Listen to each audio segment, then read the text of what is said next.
Savez-vous qui est Simonide? Né en 556 avant Jésus-Christ et décédé en 467 avant Jésus également, il s'agit d'un poète connu pour son avarice notable lors de ses vieux jours.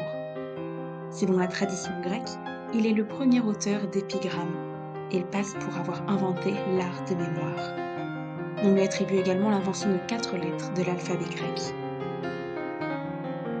Il serait également le premier grand poète à avoir écrit des vers en vue de leur lecture, plutôt que de leur récitation orale.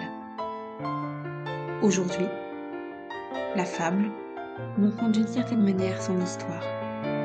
Il s'agit de Simonide, préservé par les dieux. Belle écoute. On ne peut louer 3 sortes de personnes. Les dieux, sa maîtresse et son roi. Malherbe le disait, j'y souscris quant à moi. Ce sont maximes toujours bonnes. La louange chatouille et gagne les esprits.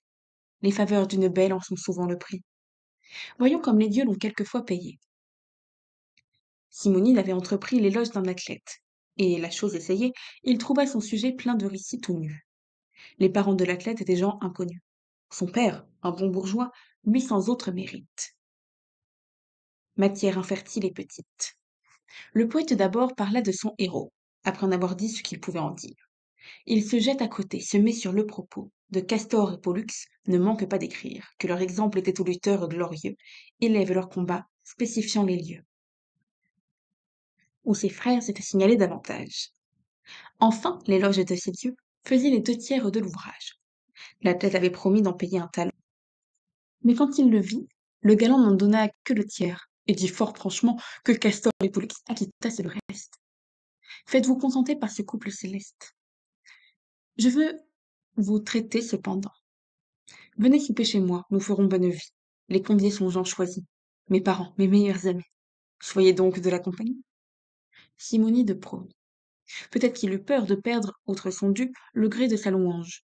Il vient, l'on festine, l'on mange. Chacun était en belle humeur, un domestique accourt, l'avertit qu'à la porte, 2 hommes demandaient à le voir promptement.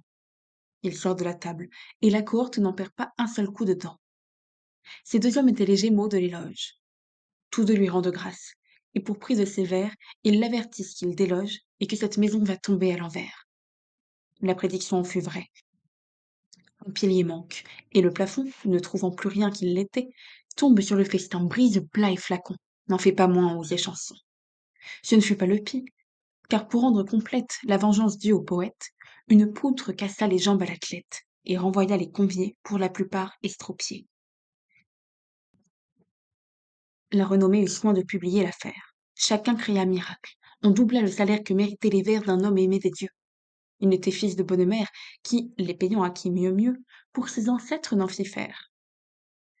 Je reviens à mon texte.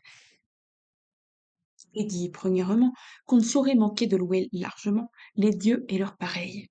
De plus, que Melpomène, souvent sans déroger, trafique de sa peine.